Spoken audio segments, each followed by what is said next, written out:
What is up, guys? Welcome to the ThinkComputers weekly tech podcast. This is episode 447, and our podcast is brought to you by Amazon. If you go to thinkcomputers.org/Amazon and happen to purchase something, that keeps the podcast on going. We're getting close to 500. I know. We're getting up. We were just at 400. I know. We're about a year ago. 500. So cool. That is, of course, my esteemed co-host Ryan. What's going on? Esteemed, huh? Yeah, sometimes. I had to throw on a long sleeve shirt today because, it's May, like the beginning of May, and I've been out in shorts and t-shirts, but it's been overcast and it was rainy today, and it's just kind of chilly. It was rainy. There's this big tech event this weekend, and it never rains in SoCal, and it was gloomy and rainy both days of this big event. Man. But yeah, I thought we weren't live for a second because the StreamYard was just you're not live. Try again. And I was wait, are we live or are we not live? I think we're good. We appear to be live, so that's a good thing. But yeah, so this past weekend was one of the coolest events that I've been to, SOCALTech Fair. We posted about it. I'm sure you've seen it all over social media if you follow any of the creators that were there.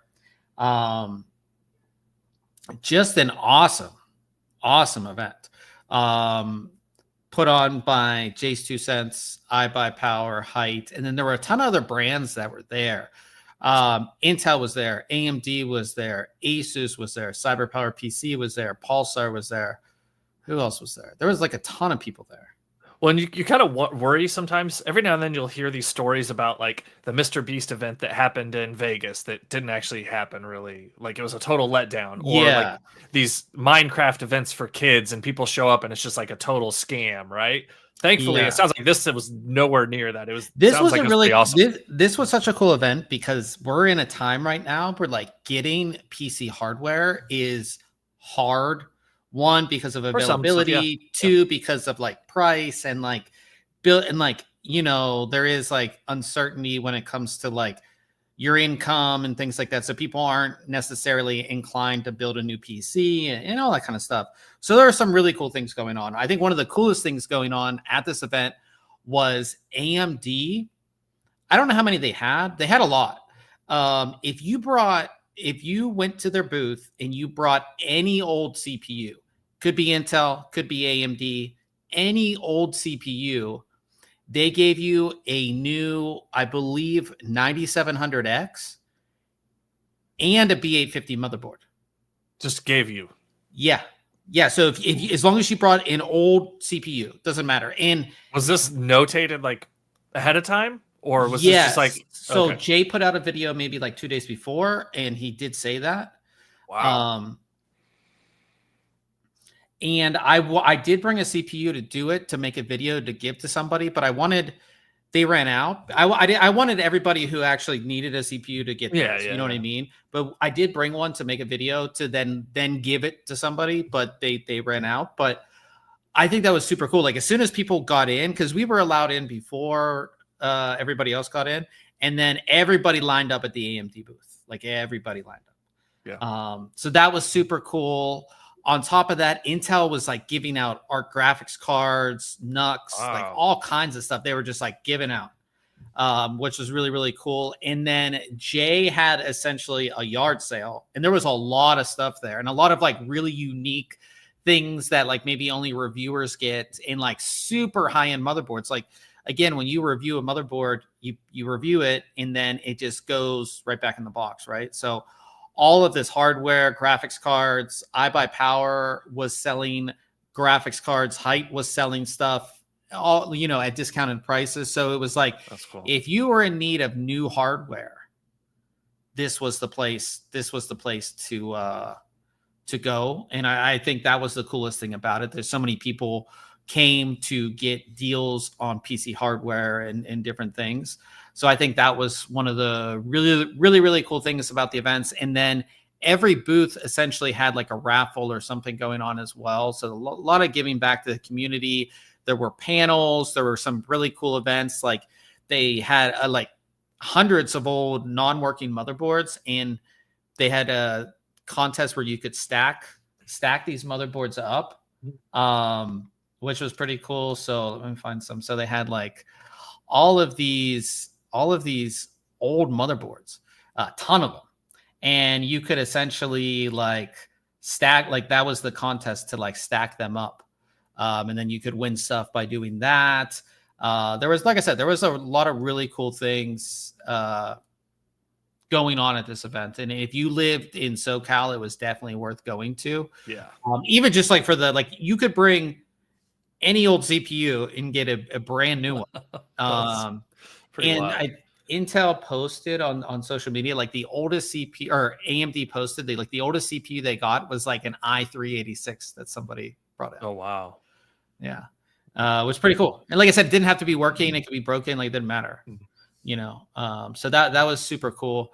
So like what else happened at this? A lot of creators were there too.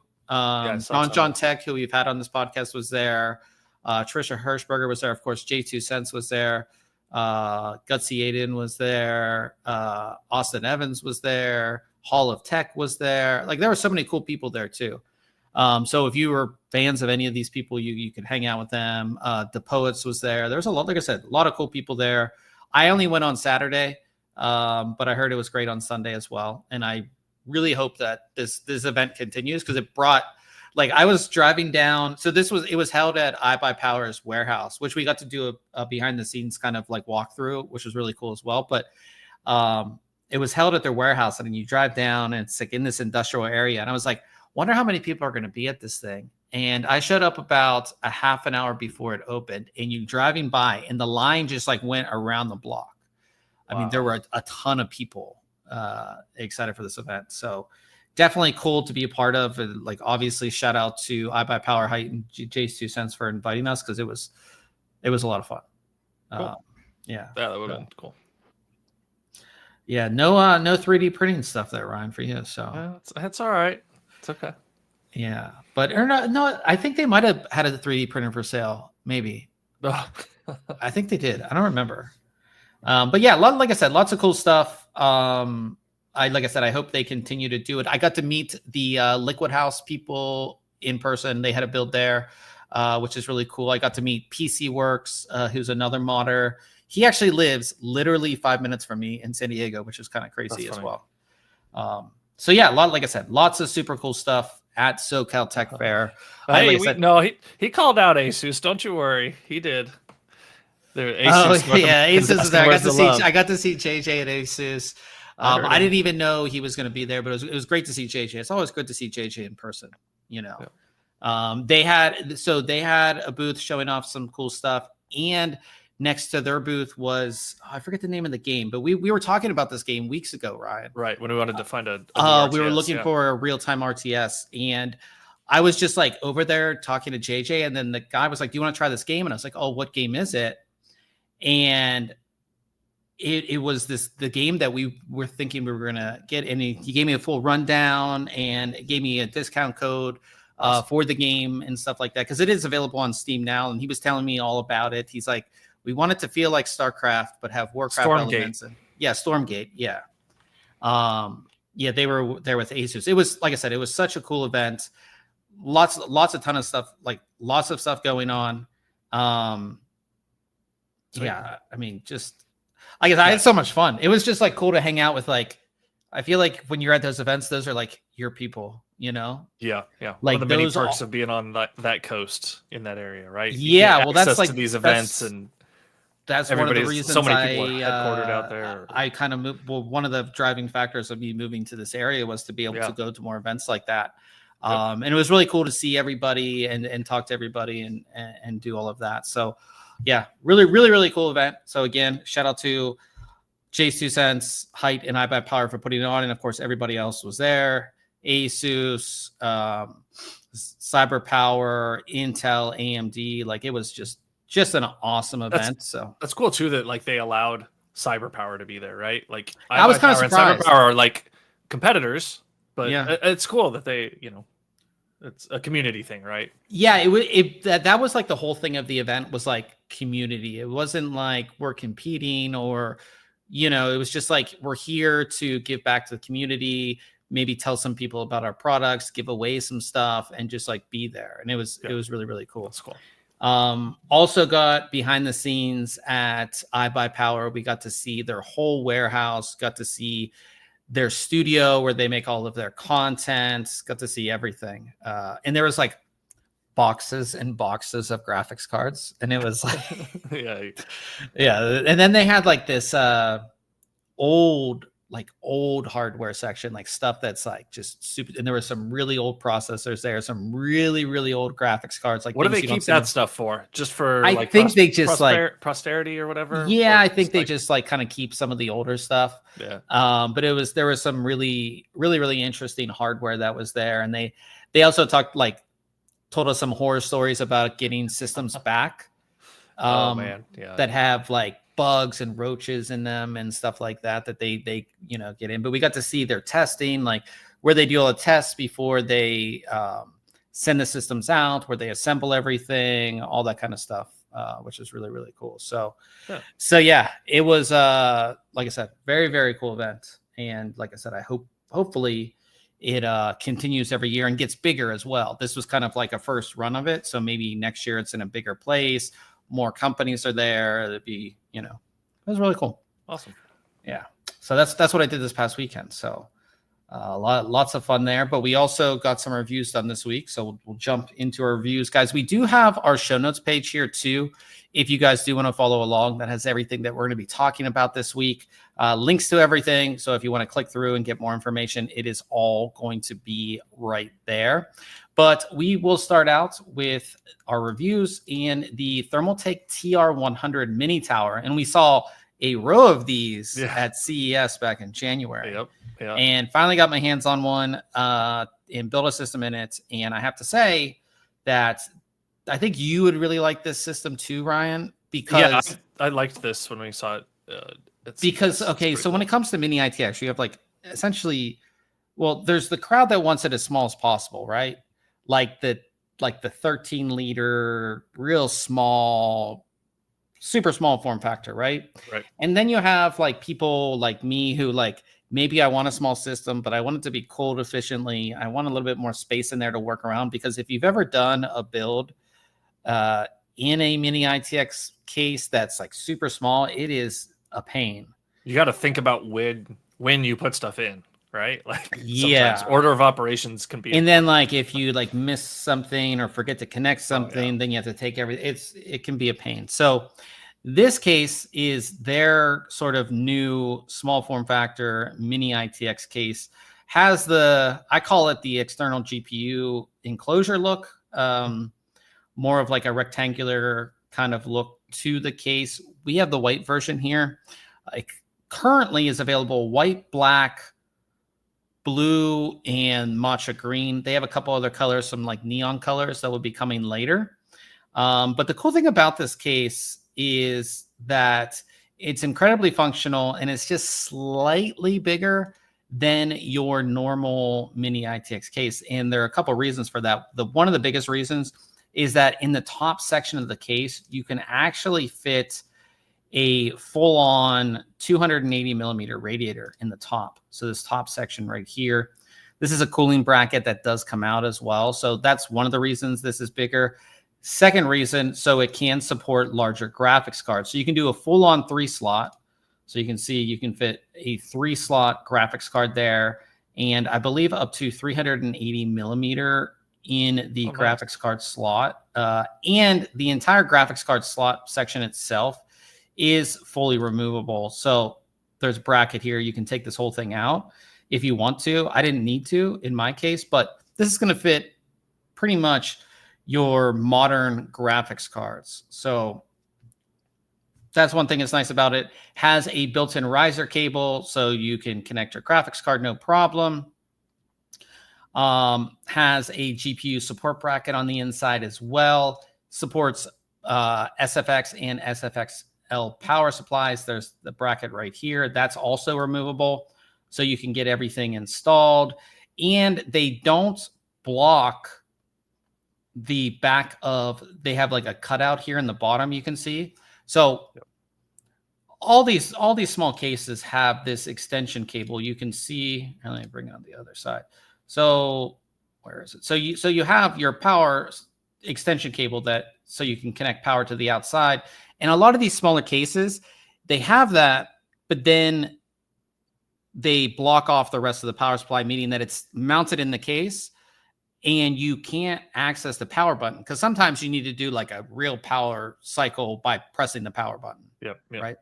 And you don't have access to that. This case, they have a cutout at the bottom, so you can still access that, like a physical power button on your power supply, which is nice. So I really like that. Your motherboard goes here, of course, cooling at the top. This also does support their LCD. So we took a look at that LCD when we reviewed the tower cases, and it's the same SKU. It's the same LCD that they have. And it fits right in the front. So this bracket that's right here, they provide one that has the cutout for the LCD if you want to add the LCD. The LCD is optional, so it doesn't come with it, but you can get it for additional price. But yeah, and then on the front you have 2 USB 3.0 Type A ports and a Type C as well. There is no other mounting options for cooling. There's a ton of ventilation. You have like ventilation on each side of the case here. You have ventilation on the top and bottom and on the front, but there is no other placement for fans besides the top of the case. So something to keep in mind there. You can see all the ventilation on the back of the case as well. I think that's okay, right? You're getting a little more space and room for a decent amount of cooling already, right? You start adding any more options for cooling, and you've got a case that's just no longer really a mini ITX format. Yeah, I like I said, when it comes to these small cases, it's like you have to kind of pick and choose what you want. If you want a fully decked out mini ITX, it's going to get a little bit bigger, and I think this is kind of like the biggest you can. I mean, you can go a little bit bigger, I guess, but it's that good size, right? I mean, Thermaltake even makes a suitcase where you can put this in. Yeah. If you wanted to travel with it, which is kind of funny at the same time. But yeah, so, and you can see that cutout for where your power supply goes down here too. Like I said, to give you access to it if you need to do like a hard reset. Building in this is quite easy because you do get that just a little bit more space, right? So putting in our motherboard here, and then you connect the riser, and the riser wraps around to the opposite side of the case and connects just like that. And then power supply mount, take it out, put in your power supply, mount it in there, connect it, no problem. So power supply's in there. And then your graphics card, you can see it just goes in. I didn't have to take the entire bracket out, but if you had a larger graphics card, you can easily go ahead and do that. So you get that as well. I installed the AIO, as you can see. Really no issues with this as far as installation. And again, I know the pains of installing mini ITX in certain cases, and this one really was not a pain at all. And one thing that's really nice about this too is, Ryan, I'm sure you've done this, well, maybe not because you test in a big system, but like the AIO is an AMD AIO, and you have to put the little clips on each side. Oh, yeah. And like in this small of a case, the bottom is kind of like right here is kind of hard to access, but the entire bottom of the case comes off, so you can actually access that. So like where I took this picture right here, that's where I'm connecting it, and this is the bottom of the case where I have the panel off. So you can still get access, and that allows you to connect things down here as well. Like it's really well thought out for a builder, like for somebody who's actually building, not like, oh, they're just going to build in it once, it's not a big deal. Yeah. Like it's like those cars where you find out, like, in order to do an oil change, you got to take the whole motor out, right? In order to put the CPU cooler on here, you can just take this panel off and get access to it easily. Yeah, that's nice. Yeah, so here's what the build looks like. I could have cleaned up the cables just a little bit better, but it, like I said, any of these systems, it is kind of like you're kind of crunched in there, but it's nice that you get the cooling of the 280 millimeter AIO. And as you can see, you do get quite a lot of ventilation, and the top in the two side panels, they both have removable filters as well. So you can easily clean this out if you wanted to. But yeah, like I said, it's a good case. Like I said, every time I get one of these, I'm like, is this going to suck to build in or not? And this was actually quite easy to build in. And for me, that's one of the biggest things. Secondly, it does look quite nice on your desk. Like I said, you get all of the different colors to choose from. You can put the LCD in it if you want. The AIO support is great as well if you're somebody who's really like concerned about cooling. Cooling was pretty good overall. Now, I only tested with an older 3700X, so not the most high-end CPU, but the temperatures were good inside. No issues there. And yeah, like I said, I really like the case. Gave it a 9 out of 10. It's $149.99. I think that is slightly higher than what it launched at, just because we have tariffs and things like that going on. But it's not a bad case overall. Like I said, I really like the ventilation and option in the front of this case, because so many of these small cases are just a solid panel up front. And I like the ability to either add a fan there or just take you can't add a fan. You can't. I thought you said you could. Okay. No, you can't. Well, either way, like you've got some passive airflow there, right? Which is nice. So yeah. Oh, the chat's going on. I didn't even see the chat. I never look at the chat. You never look at it. That's I feel like I need to have my iPad here and have like the chat so I can see it, because I never look at the chat. No, yeah. JJ was just saying, you can fit a lot of GPUs in here. Length is fine. Thickness is what you've really got to worry about, though. Yeah, and they have all the keeping that in mind. Thermaltake has all the specifications as far as length and thickness of your graphics card listed in the specs. We did put that in the review as well, so you can see your max lengths and limitations. 70 millimeters on the width, and the length is 360 millimeters. CPU cooler height is 68 millimeters. So all that's listed, which is good. So always check, if you have a specific GPU in mind, a specific CPU cooler in mind. Because again, just like last week, you reviewed the AIO with the big curved screen on it. Like you want to check the heights of all that kind of stuff. Yep. If you're thinking about using this case, but overall, it's a solid case. So cool.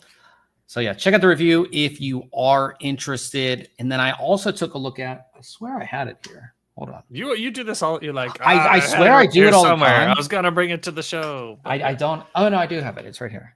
I thought I had it so this is the Patriot Viper PVP30 portable SSD. Now this looks like a flash drive and essentially is the size of a flash drive. What's cool about it is that it's USB-A, but it's also USB-C. I like that click too. Yeah, and this is not plastic. This is metal.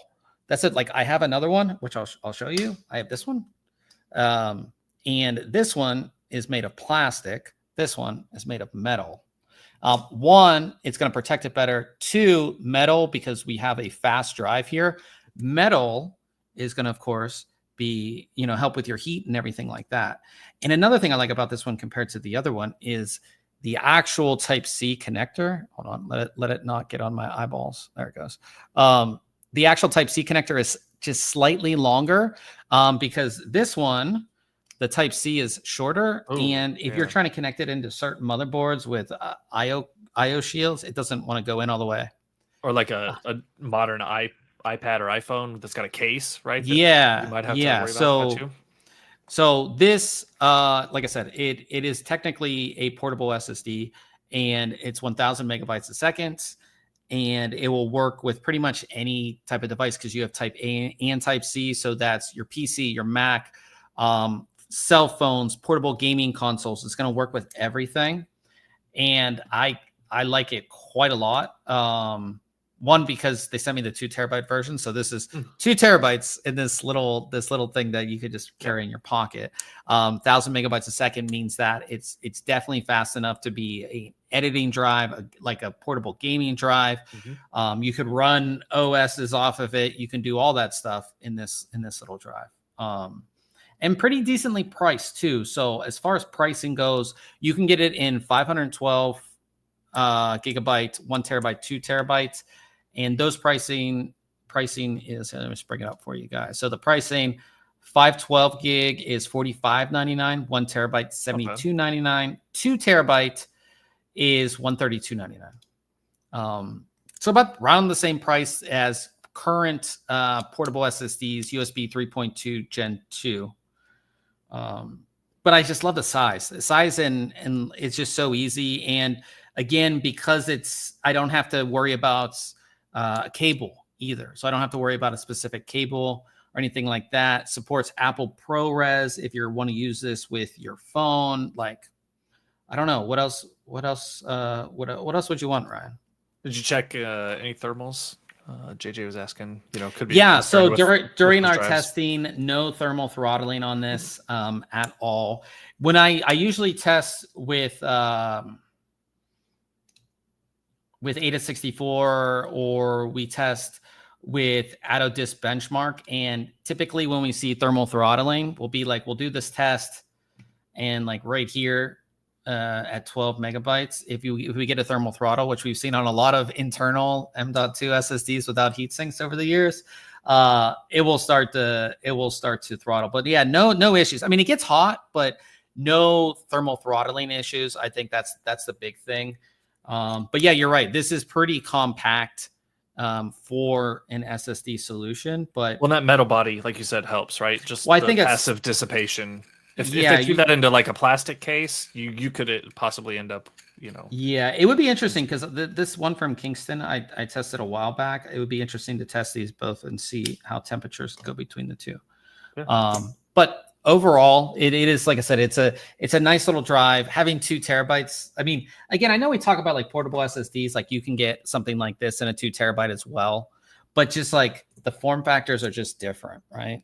Like that used to be like 16 gigs in your pocket, right? In that little smaller one. Now it's terabytes of space. Yeah, it's 2 terabytes and it's fast. It's 1,000 megabytes a second. And again, you can get something this size that's 2,000 megabytes a second, right? And we're going to get USB 4 drives coming that are going to be even faster. But still, just the form factor for me is the biggest thing, because even though this is tiny and you can fit this in your pocket, this is just like, I don't know. For me, it's just much more convenient. So yeah. So like I said, I really like it. Prices are good, and I gave it a 9 out of 10 and our recommended award. So if you're interested in something like that, I think it's really good execution. And I think the biggest thing for me too is also the quality. Yeah. So Asus says normally most designs have a 2-chip design. Yeah, they have a single chip design that has the PCIe M.2 interface and the USB controller on a single chip. That's how they're able to get it that small. Cool. But yeah, like I said, I gave it a 9 out of 10 and our recommended award, and I'll be taking this to Computex because it's super small, and just have all my files ready to transfer between things real quickly. So yeah, so check out that review if you guys are interested. Case Mod Friday, we have a build from Hardline Nexus, and I'm excited to see some of his builds at Computex too. I know he has some builds coming to Computex. Oh, nice. And this is his Level Up Expo build. Of course, the build he did for Level Up Expo, and he's been doing a handful of builds in this. I think he designed this open air chassis. I want to know your thoughts on this since you're the water cooling guy. Like, how do you like this sort of open air chassis that really like displays the motherboard? Yeah, it's the chassis design isn't my favorite. Okay. I don't know. And it's but it, it's straightforward. I don't know. This isn't my favorite build by any means lately. I as always, I can appreciate like the quality and craftsmanship that goes into the stuff. It's just like not a design that I'm super hyped about. I do like the 4-fan kind of grill, or not grill, but like whatever you want to call it. Placement, yeah, whatever you want to call it. It's just the housing, right? That looks like it's possibly like a 3D printed or milled design. If that's like milled aluminum, you got some cost there probably associated with it, but it looks cool. Yeah, no, I like this one. It's kind of just simple and just kind of. I feel like very straightforward. Yeah, I feel like JJ would appreciate this one because this would be like a case to show off a motherboard, right? Like, so if you're, that would kind of be what you would be showing off right there. Would be the motherboard. Yeah, I think you're right. Like, show off the components as opposed to like wild wild bends and just like crazy big like distro plates, right? You've got a distro plate up top, but I do think too this would look quite nice on your desk, right? Yeah, and it's being probably pretty big. It looks like it's pretty tall. Yeah, and this I mean there's what 3 140s, maybe 3 120s or 4 120s. I mean 4. Yeah. So it's decently big, but I still think it would look quite nice on your desk. Or if you had like a longer desk, you could have it sideways, so you could see the board. Yeah, I like this. So shout out to Hardline Nexus for this. Of course, we have his page linked and everything. But yeah, I like this one. I think it's just simplistic. As much as like I'm looking at my like all RGB and all this stuff, and I'm like, it'd be nice I was looking at mine the other day, and I had some software that was giving me some issues, and I was like, like maybe I just don't need all this RGB anymore. Maybe I just go with a case without even a window next time. I don't know. Yeah, I don't know. But then you look at it, or someone else comes over and looks at it, and they're like, "That's your computer." Anytime somebody comes over here, they're like, "That's a computer," and I go, "Yeah." It's either so here's what happens. It's either my monitor because it's a 49-inch monitor, or it's my system. And like I said, they're like, "That's a single monitor." I'm like, "Yeah." They're like, "Wait, that's your computer?" I'm like, yeah. That's usually what happens. It's kind of funny, but yeah. So again, shout out to Hardline Nexus for that. We'll move on to news. Some really interesting stories and stories. One story that I lived through the entire experience of this story, and there was a lot of drama when certain things happened when it came to this, and some other kind of interesting things as well. So one, RTX 5090D, that's the specific RTX 5090 that's sold in China. So NVIDIA can get around the China ban. Well, it looks like that's ending. RTX 5090D sales to China to be fully halted by Q2. It seems like obviously this current administration is a lot more strict on when we talk about tariffs and other things, and this is probably a lot to do with that. Do you think that what was the name of that company? We talked about it a couple times. There was like a GPU company out of China. Yeah. Because if this can't be sold, right? Are other cards besides the 5090D sold in China? I don't even know. I don't know what all your options are. But I think maybe this is because this is the card that they use for like AI data center and all that. Yeah, so maybe that's the reason. But yeah, if this becomes like a permanent thing and they can't get higher end GPUs, they'll probably they'll come up with their own, right? Like that's why that company came out. I forget the name of the company. Right. Yeah. We talked about it. So yeah, it's kind of interesting to see what's going to happen, and if this is going to be like a big hit for NVIDIA, right? Because they have to sell a ton of these. How large is that market, right? I'm sure it's large enough. Otherwise, they wouldn't make a card specifically for that market, right? Yeah. So we'll have to see. I think my first thought when I saw this story is how big of a hit will this be to NVIDIA? But they're obviously doing it. I think so much of their income now is like AI and data center, anyways. But this this is related, right? But this is a card that they use over there for that. Sure, maybe sure. I don't know. It's interesting that this is happening. So, well, like I said, maybe there will be another player that emerges in China that as that level, like a 5090 level of a. I mean, that's an impressive feat, right? Yeah, yeah, because AMD is not even putting their hands in that high end anymore. So we'll see. But of course, it could be like a state-run Chinese company, right? That has like unlimited funding or whatever. Yeah. All the resources. Yeah. So we'll see what happens there. Talking about NVIDIA graphics cards, Best Buy listed an RTX 5060, and it's not out yet, but it was listed at MSRP. Whoops. Which is we've had this big discussion on this podcast about MSRP and how so this card was listed. It was the PNY RTX 5060 overclocked edition, 8 gig, at $299.99. I don't know if this was a mess up by Best Buy. Not sure. I mean, probably, right? Like that's their site. Do you think at some point we've had this whole runaround with MSRP, right? We've talked about it pretty much every week on this podcast, but where NVIDIA sets an MSRP and then nobody can make money selling the card at the MSRP. And it seems that many gamers, enthusiasts are really upset. They're either upset at NVIDIA for setting this MSRP, or they're upset at the AIB because NVIDIA says it's $299, but the card's actually $349 or whatever, right?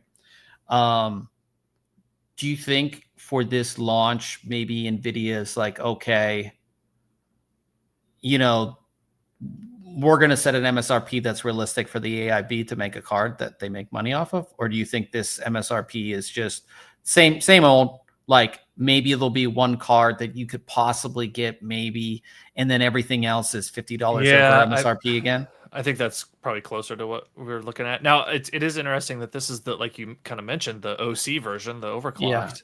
Yeah. But it looks to be a fairly basic designed card, right? You got 2 fans. Yeah. You're probably not getting any lighting on this thing. No. There's another look at it there. I mean, a 2-slot card, a pretty basic all-around design with this. So I could see there being room for a MSRP priced card. How much AIBs are going to make off of whether or not they have to offer a card at that price for a certain amount of time, or just the one model in general, that I guess is to be determined.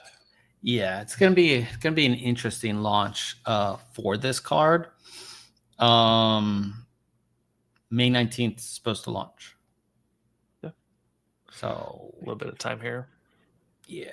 So we'll see. Who knows? Maybe we'll see someone else leak a product listing on their website and compare. But the thing about these product listings too, they like show up and then on launch day the price is $50 more or whatever too. So you got to take all this with a grain of salt. But it is nice to see. It gives us hope, right, that we can get a card at MSRP if you're looking for a card at MSRP. That maybe it was listed there originally. So we'll see what happens. Now, last week we talked about Gigabyte RTX 50 cards using thermal gel and that thermal gel leaking. And last week we said it's an isolated issue, at least currently. We're not going to talk about it unless it's, just like the melt gate with RTX 40 cards and RTX 50 cards. We had to talk about it because it kept on happening. Well, it's happening. More reports of Gigabyte cards leaking this thermal gel. And Gigabyte did put out a statement too, saying that it was like early production units that had this issue. But I mean, you could see like the gel is coming out here. There's a picture here where you can see the gel coming out.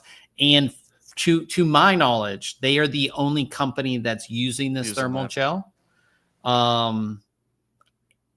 It's one of those things you have to see over time how many cards. I mean, again, this is like a handful of reports. It's not like there's 1,000 reports, but there are reports, a bunch all over the Tech Power Up forums, where people are seeing, like, you can see the gel just like moving. Right. And coming out. I think this is one of those, okay, it happened to someone and they noticed it. So now people with these Gigabyte cards are looking to see if they're affected by it, when they may not have been affected performance wise or stability wise or anything like that. But now they're going to look and report, right? And there could be a lot more out there that have this, that for people that have bought it and don't pay attention to this type of news. Yeah. That have this, right? Until we start seeing, kind of like we talked last week, like if this stuff starts running down into your PCIe slot.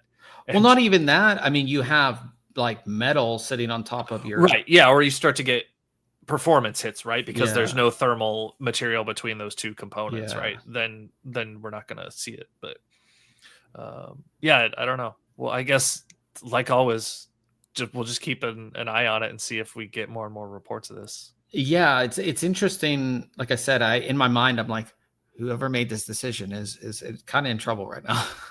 Yeah. But I mean, you would think that this had to been thoroughly tested, right? Because they made this decision to go from a normal thermal pad to this thermal gel.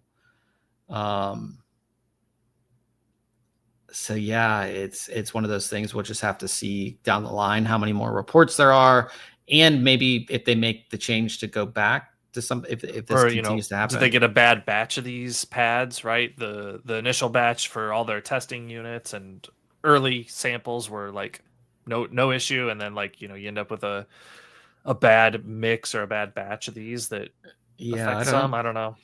Yeah, but like you said, it could be an issue. It could be, again, you there's no thermal interface material between those two parts, which isn't a good thing. And then like this photo, I mean, it could come down into the PCIe slot, which is not good either. Right. So we'll see what happens with this. It could be nothing. Like I said, only a handful of reports, and those could be like the early cards that came out, or it could be like Meltgate, where it's this really, really big thing. So we'll keep you guys updated on that.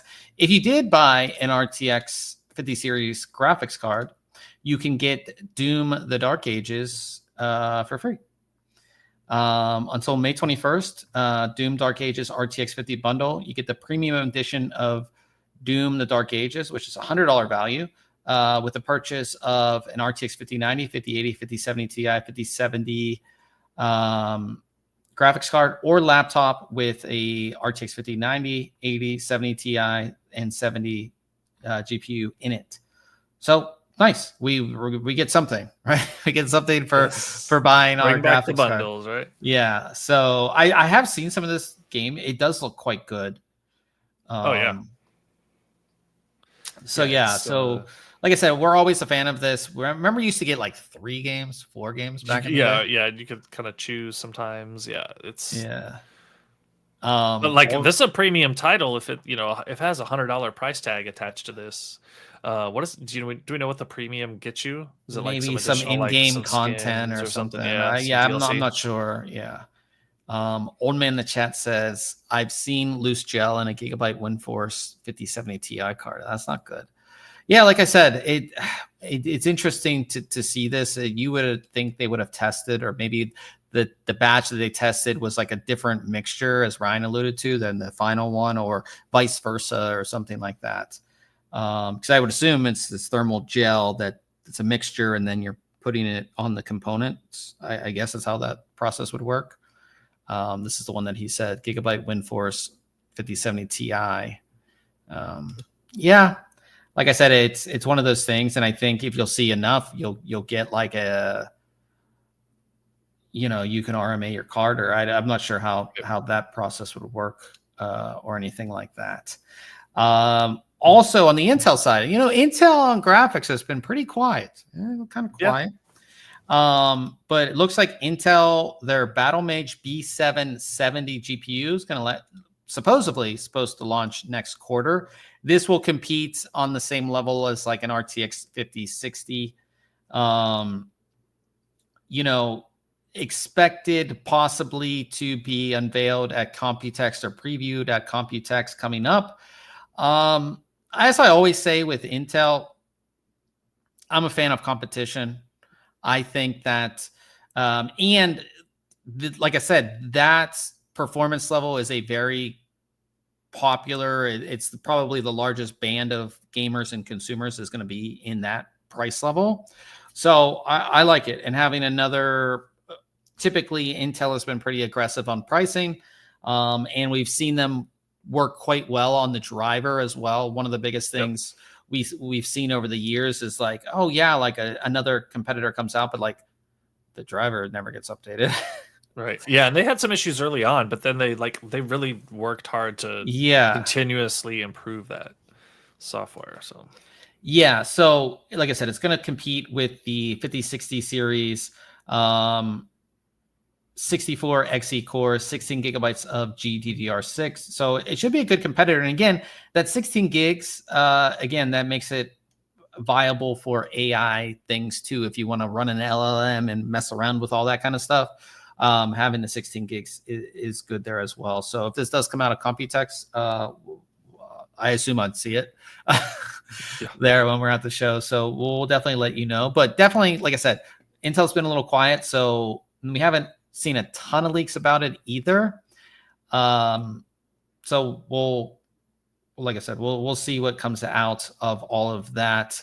Old Man also said he had the issue with his Gigabyte, no issue with his Asus TUF 5070 Ti. Yeah, I love the TUF series from Asus. It's just like such a good, well-built card, and it just has that industrial look. I think the TUF series has been one of my favorites. I reviewed, which was it, a 5070 Ti that I reviewed, or a 5070 TUF, one of the TUFs, and then last generation I reviewed an AMD TUF card, and it's just a really, right, if you haven't really seen it, you saw it at CES, the TUF card in person, but just like having it's just like you looked at the 5070 OC edition TUF. Yeah, TUF cards are nice.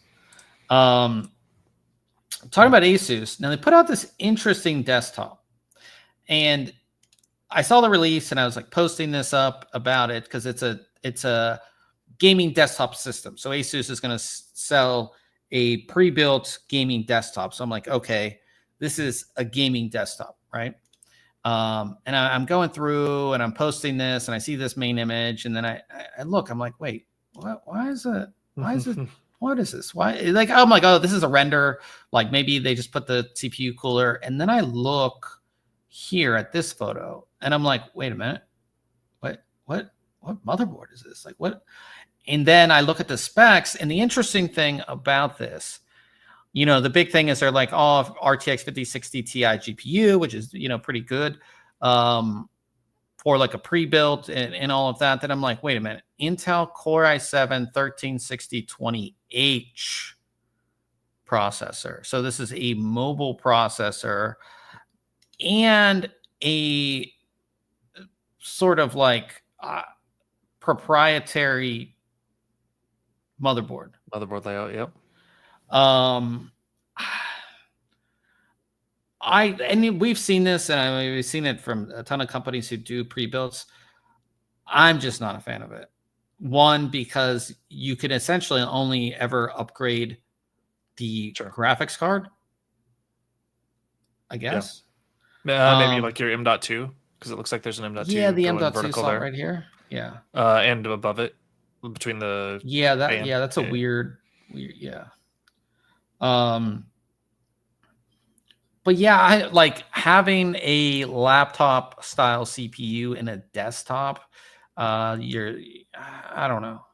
I mean, I don't know what the advantage or the reasoning for going with that sort of. I think size. I don't think this is that. Yeah, it's going to be pretty small. Yeah, I think it's a size thing, and maybe like a heating compatibility, like, you know what I mean? Yeah, I mean, you can get away with cooling this thing with one fan, right? Yeah, it doesn't need to be an AIO, right? So like, I mean, the specs, you can get a Core i7 13620H or a Core i5 13420H, 5060 Ti, DDR5 up to 64 gigabytes, M.2 SSD, Wi-Fi 6. Yeah, I mean, it's a solid little gaming machine. Yeah, I just think absolutely. If you're somebody who's maybe getting into PC and then you get this and then like... Well, hopefully you're not, there's so many people that bought like the Alienwares or the Dell gaming piece, especially the Alienware, and then they're like, oh yeah, like I'm gonna upgrade it or I'm gonna do this, and then they open it up and then it's like it's not a normal it's not a motherboard, or you can't swap the motherboard or do what you want to do. That's my only concern with it. But like I said, it's a small little system. I don't know if we have pricing. That's what I was gonna ask. What does pricing look like on this? On it?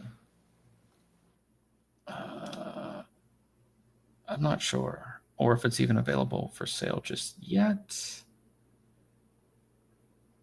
Yeah, I'm not sure, but like I said, it's a decent little machine. I like I said, for usually when somebody gets a PC, I know so many friends that got like a pre-built, like they got a CyberPower or something, and then they're like, oh man, I'm upgrading it, I'm doing this, or I'm building my own now, So having something that's proprietary, I'm just not necessarily the biggest fan of. So Talking about interesting cases, though, Cougar released this Omni X case, and I want to know your thoughts on this, Ryan, when it comes to airflow. So it's this sort of like open kind of case, right? But your motherboard gets mounted like different, like I'm trying to, yeah, it's like on its side. Yeah. Like rotated counterclockwise. Yeah. So your graphics card sits like this, which is very odd. It sits like this. And again, their whole idea is having airflow under and like through it. So you would still get that. I think it's really because if you look at the fan orientation, unless the fan blades are reversed, like the front and the back are set up here for intake. So they're pulling air in, and then they've got those 3 fans above the motherboard that are looking like they're exhaust. So you're like pulling air in from the sides, or I guess the front and back, and then pushing it out that side panel. And this does have a top to it, doesn't it? It's not open on top, right? Yeah, it has glass on the top. Okay. So yeah, I think you're pulling air in from the front and back, and then pushing it out the side. Old man asked, are they 120s or 140s? I'm going to their website to find out. They look like they could be one, because they do look bigger. But like, yeah, it's just like an interesting design. Like, you know what I mean? Like, I do like the cable management that was coming out the side of it. Yeah, well, we'll show that in a second. So bigger fans or 160s. Pre-installed 160. Okay, so they are. Look at the blade orientation is different because they are showing front to back. Yeah. So Yep.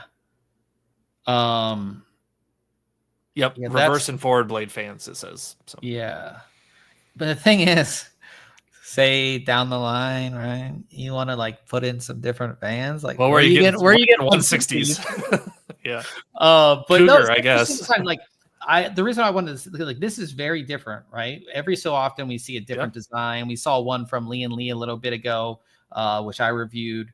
And it's like how effective is this? And again, they showed this with it this way. Like, what is the picture that shows like the graphics card that way? Like, can you orient this? Well, you're essentially just doing either a normal or a vertical GPU mount, except you're in a different orientation to start with. Yeah, because this one that looks pretty cool though. Yeah, it's quite interesting. And again, like you do essentially block like where if you have like an AIO with the screen on it, like it kind of gets blocked. Yeah, like even if you get like an AIO like the one I looked at, you can orient the screen 90 degrees and it might be all right. But the other cool thing is that because your motherboard is all your connections are going to be like at the bottom. It has this really cool cable management that comes out either the back or the side. Yeah, I like that. Which is really, really cool. So yeah, that's interesting as well. So pretty interesting. Pricing, we have it at $139.99 with 6 fans. Does it come with 6? I think it just comes with 4 fans. Or 4. Wait, 4 160s. I don't think it comes with those other 3s because that'd be 7 fans for 100. Like that's how much you would pay for fans alone. Yeah, because like these mounts are like 120s or 140. Actually, I'll look. Yeah. They have to have a spec thingy on here, right? SSD installation at the back. I like that. Oh, they can get panels, different colors. Okay, so cooling supports. Yeah, 120s, 3 120s. Pre-installed fans, yeah. So 4 160s that you get pre-installed. So that's not bad. Yeah, I mean they're gonna do good with airflow and look at this. Look at this. Yeah, nice hub for everything as well. And it supports back connect motherboards. I like this. This could be a pretty sweet case. Yeah, I mean, it does look kind of nice. Cable management, with the cable coming. Well, and like think of GPU sag too, right? Like you've now placed, like you may have some wobble, but not as. That's not as like concerning to me as sag on a card. Yeah, maybe we'll get this into review. I might have to review this thing and see what it's all about. Yeah. Now here's the interesting thing with this placement. What's the airflow for an air cooler, right? Yeah, but think of any other case. Like if you just did a bottom to top airflow design that didn't have fans at the back. Yeah, I have to see, but I think it's kind of cool. It's different, so we'll see. Maybe this will be the new design. We'll see if this design takes off. We'll have to see that. So again, that's the Cougar OmniX. So yeah, I like that. Yeah. Especially that price seems good. So this next story, I lived through this entire story. So back in the day when liquid cooling started on computers, Asetek held the patent for having a pump within the cooling block, and essentially you had to pay Asetek a royalty to come up with. And the massive lawsuit, the big lawsuit of all of this was Cooler Master. Cooler Master, and it kind of like, how long ago was that, you think? 8 years, 7 years ago? Yeah, probably. Yeah. It kind of pushed Cooler Master back a little bit because that was a big lawsuit. They had to take a lot of product off the shelf. They had to redesign. They redesigned their AIOs completely.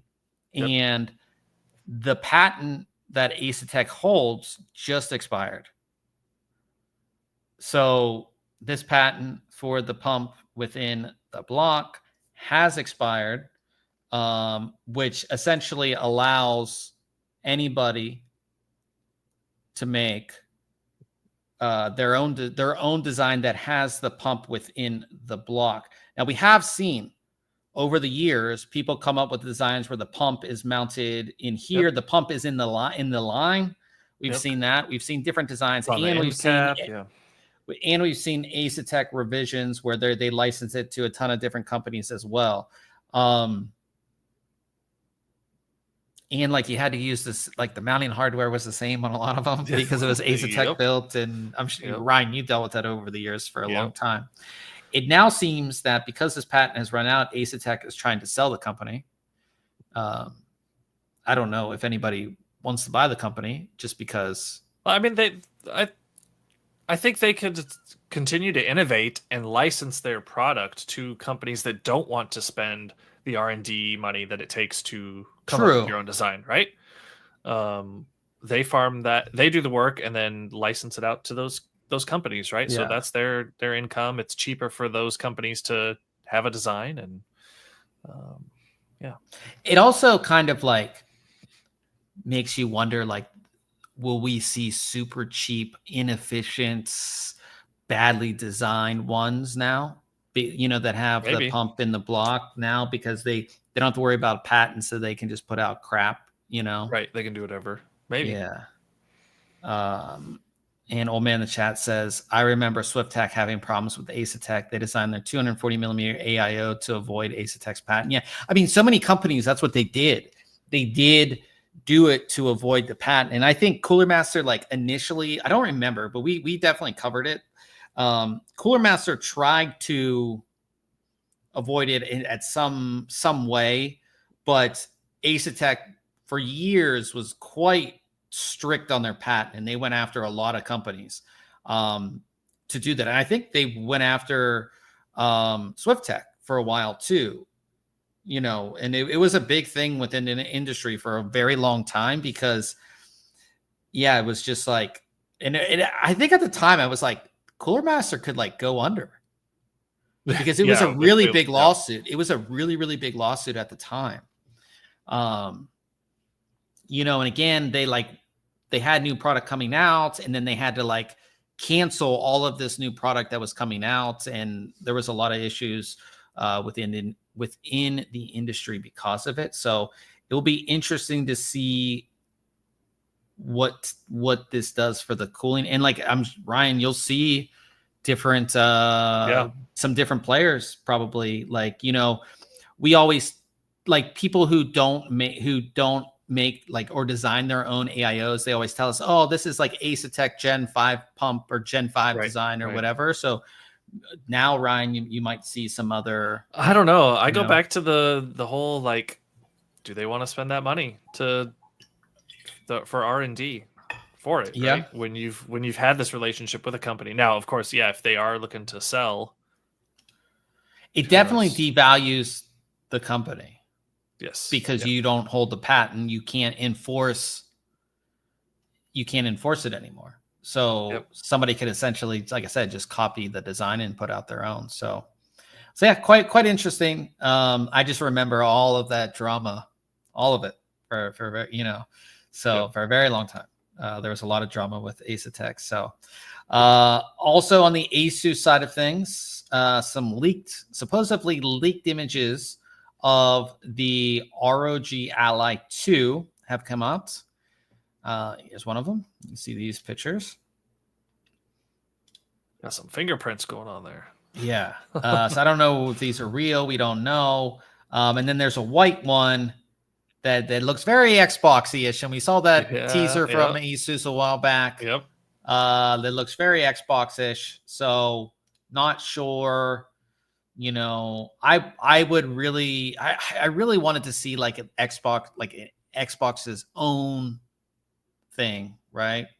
Right. But it's more than likely just going to be an ROG Ally 2 that's skinned for Xbox or something. Supposed to feature Z2 Extreme, 64 gigabytes of RAM. It says the white version is with a lower spec chip. That seems weird to like. You think you would want both colors available for your? Well, maybe like, the white one is the Xbox one, and like Asus was like, yeah, like our one is gonna have the higher end chip, But these have been great for whoever's making these for the most part. These portable gaming consoles have been awesome. So having a new one, which hopefully we'll see at Computex, will be great because I think Ryan and I always talk about this. Like we don't play games like this anymore. Like I don't have a commute, where I'm sitting and I don't travel all that much. So I wouldn't use these, but I do think having that much power, just like the Plague, is just awesome. I think it's really cool. And then like they are pretty cool pieces of tech too. Like if you're just a tech person, like we've both held and played with these and we're like, this is actually pretty cool little device, Yeah. When you think about how much hardware is in your hands compared to like a Game Boy used to be or something, right? Yeah, it's high refresh, high contrast. Yeah. So also talking about gaming, right? GTA 6 was supposed to release at the end of this year, 2025. We saw the first trailer, and did you watch this next trailer that came out though? I did. All right. So first, before the second trailer came out, Rockstar announced that GTA 6 is going to be delayed to 2026, to May of 2026. At least they were ahead of it, by a lot. Not like a month out. Yeah. I mean, there are people that are like, what's taking so long? There's also people that are like, well, if you want a good game, allow them the time to make the good game. What side are you on? Man, it's been so long since we had GTA 5 that I'm pretty much on the point of like, what's taking them so long? Yeah. Because it's been forever, and I don't know. I'm sure like as soon as this thing releases, they're probably going to start working on 7 if they're not already. Yeah. So push back to May 2026. Okay. I mean, God, I hope they release it all on all platforms at once. Well, like, did you see the second trailer? Like, the second trailer is like It was from the PS5, and it was 60 FPS. Mm-hmm. I don't know. I mean, I would hope we get it on PC. Do you think they'll release it on PC at the same time? I hope. I really hope. I'd be curious to know what those sales numbers look like across all 3 platforms for like GTA 5. I'm sure you could find it somewhere. Yeah. And we're at a different time though, too. I mean, back when Yes. GTA 5 came out, like PC wasn't as popular as it is now. Yeah. Streaming wasn't as popular as like all that kind of Yep. stuff. So a little bit after that, like what, a couple days later, Rockstar did unveil the second GTA 6 trailer, which is quite good. It is. If you haven't seen it, we have it in the article. If you guys haven't seen it, gets me excited to play a single player game. The storyline looks good. It looked great too. Like the trailer looks good. Yeah, it looks, the storyline, like from what you get out of it, seems all right. Kind of cool. Yeah. It just makes me excited for like the GTA. Like I remember when GTA 5 came out and like I played the story and I was like, this is fun. Yeah. Like, because again, especially nowadays, you're in like all the multiplayer. We play multiplayer, but like sometimes you just like you want to be in your own world. You want to just play a game and it's a good story and you feel like you're in the story. And GTA always did that, at least for me. Yeah. Man. May 2026. And again, that's right now. They're saying right now it's May 2026. Yeah. You know, it could be like November 2025. Like, and they're like, yeah, it was May 2027. Yeah. I mean, I guess old man in the chat, he says there's speculation that the delay is to help with the PC release. So it may be hopeful thinking though. I would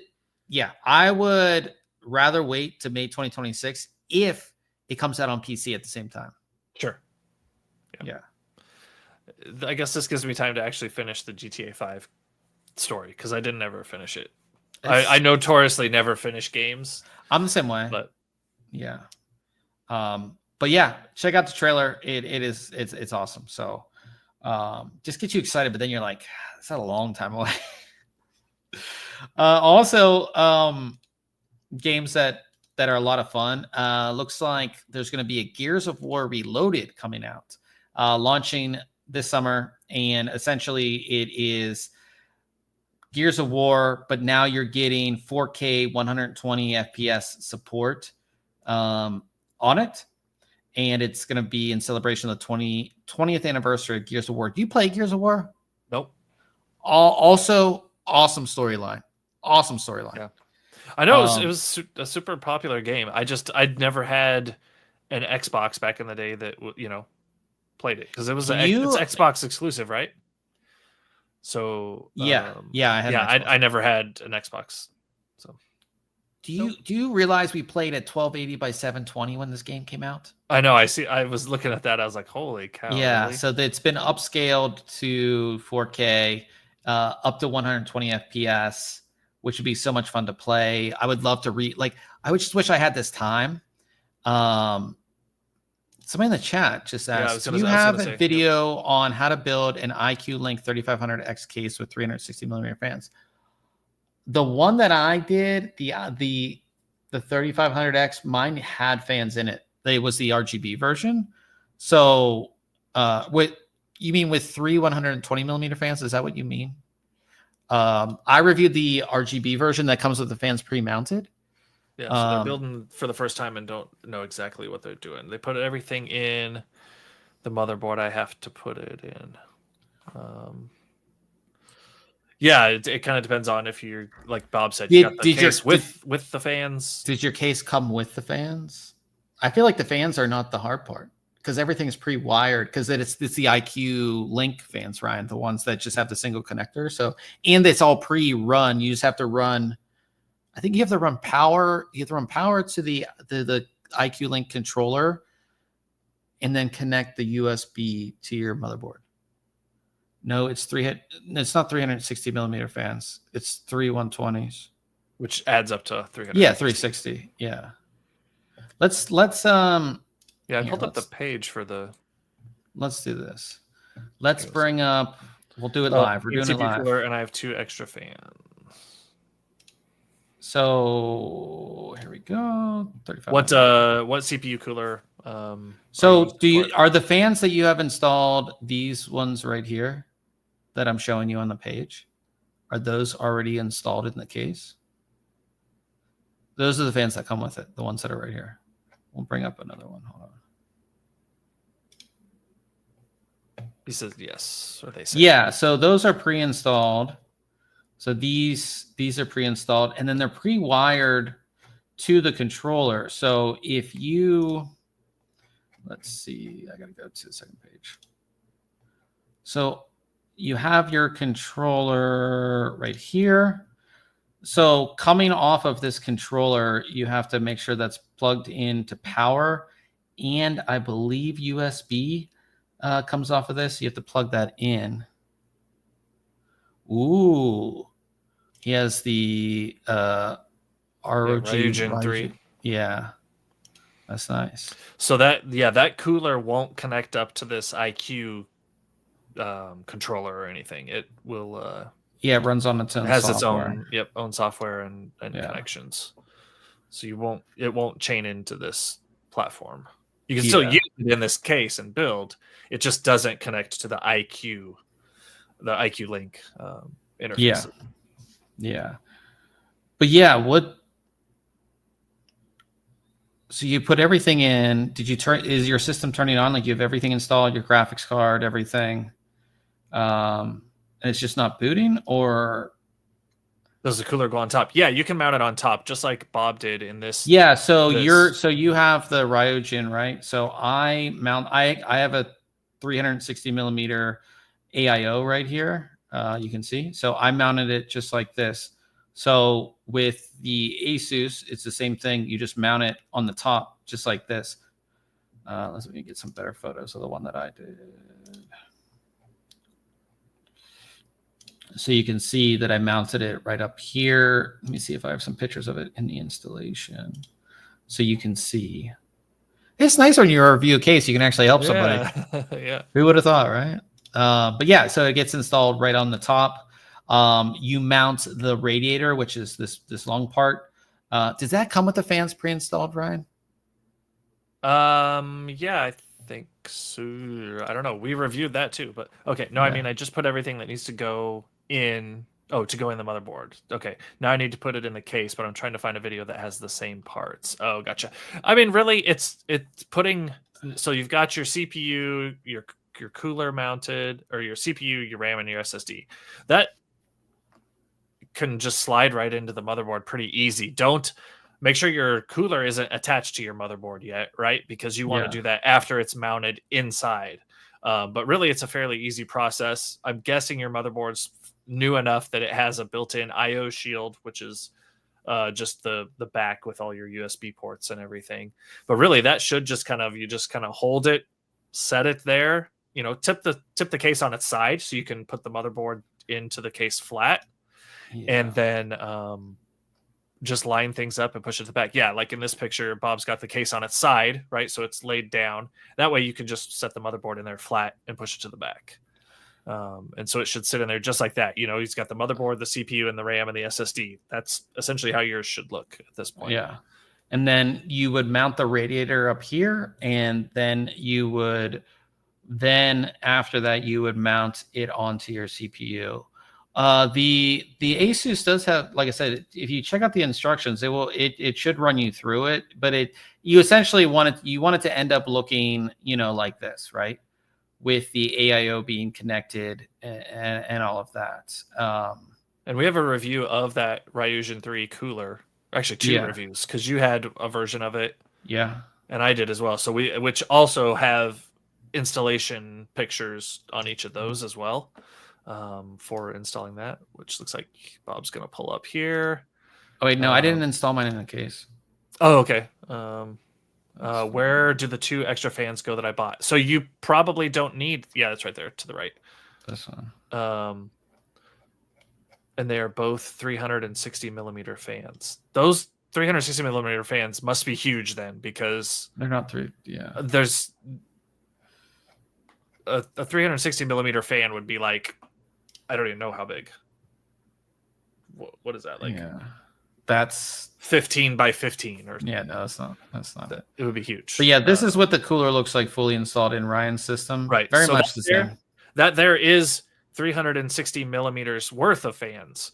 but it's not. If you want to install another fan, you could put the other fan in the rear here. You can also put a fan down here as well, and fans can be mounted on top of the power supply mounts if you want, but I would put a rear fan in, and then I'd put the other fan right down here. And have the rear fan being exhaust? Yes. And then the bottom fan being intake. Yep. Yeah. But yeah, I mean, like I said, all of these components and even the case, they do come with installation guide, and it will show you where things get placed and things like that. I know, like, first time you're just like, where does this stuff go? You could even like YouTube 360 millimeter AIO installation in a case, and I would assume most people are installing it in the top, so they can kind of show you how that goes as well. But yeah, pretty simple. It should end up looking very much like this. Like I said, your 2 extra fans, you can put one here and you can put one down there. But hopefully that helps. You could run it without those 2 extra fans, right? Like the fans that are here in the case on its own. You've got 3 intakes, and you would have 3 exhaust for using the radiator fans. Like that would be plenty for that case. You don't necessarily have to use the other 2 fans. Yeah. That you purchased. But yeah, hopefully that helps. We can't necessarily do it fully live for you, but that should give you the best. We also have a Discord that you could pop into. Like, if you run into a roadblock still or can't figure it out, like throw some pictures into one of the general chat or general chat's probably fine. Toss it into there, and maybe we can help you. Something like that. Yeah, jump in our Discord. If you go to thinkcomputers.org/Discord, that should drop you there.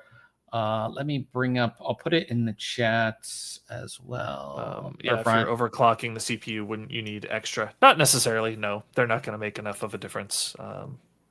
What would make a difference if you are overclocking the CPU is what speeds you're running the pump and fan at, to be honest.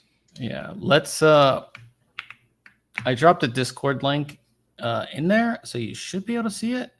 But that's our Discord. If you want to jump in there, you can ask us questions too. But we do have to move on. I think we have one more. We have one more story. Yeah, one more story. So we were talking about Gears of War.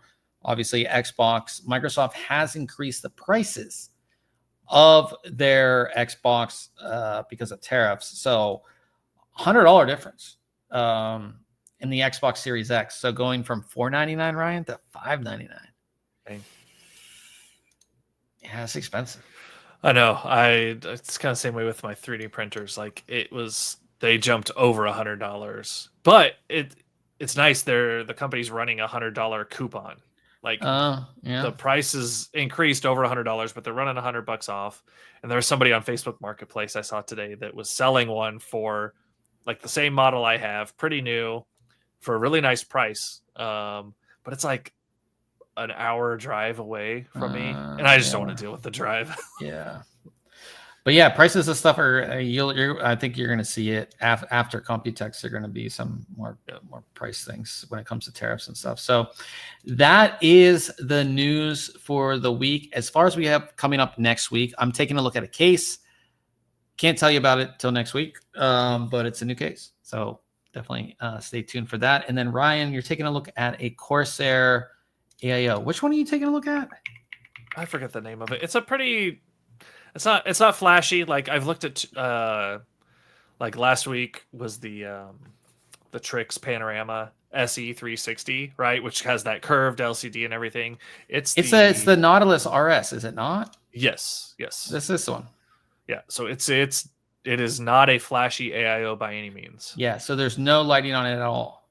It's very straightforward. Yep. Yeah. So a lot of people appreciate this look, though. Yeah, absolutely. You don't have to pay for lighting you're not going to use, right? You're still getting the Corsair performance and the IQ integration. So yeah.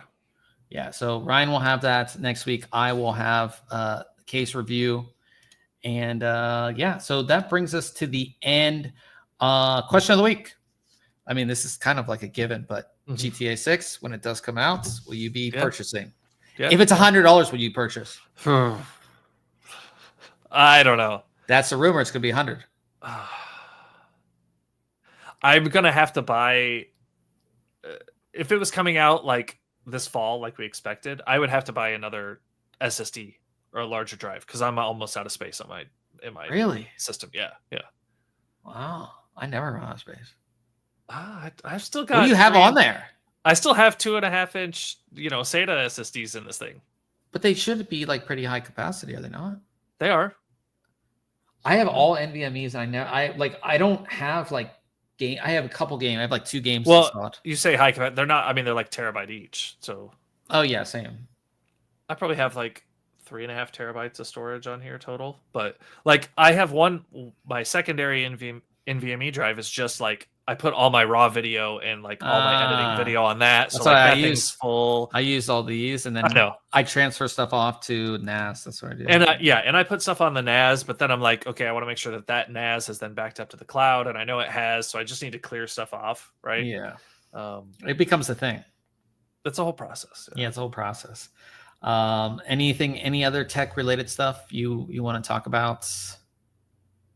I don't think so. No, I haven't really done. I think I talked about this mouse that I got in. Did I talk about it last week? The HyperX Saga. It's got some 3D printing and just modularity to it. So you've got some different components that come with it, so you can swap pieces out. But they also are really leaning into 3D printing on it as well. So nice.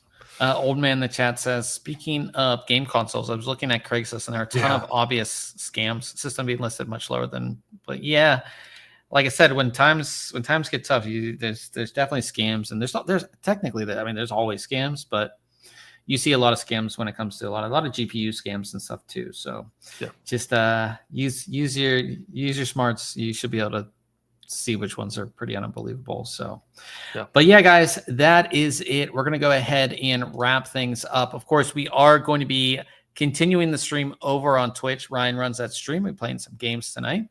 Twitch.tv/ThinkComputers. So if you want to continue hanging out, that is where we'll be, and we'll see everybody next week.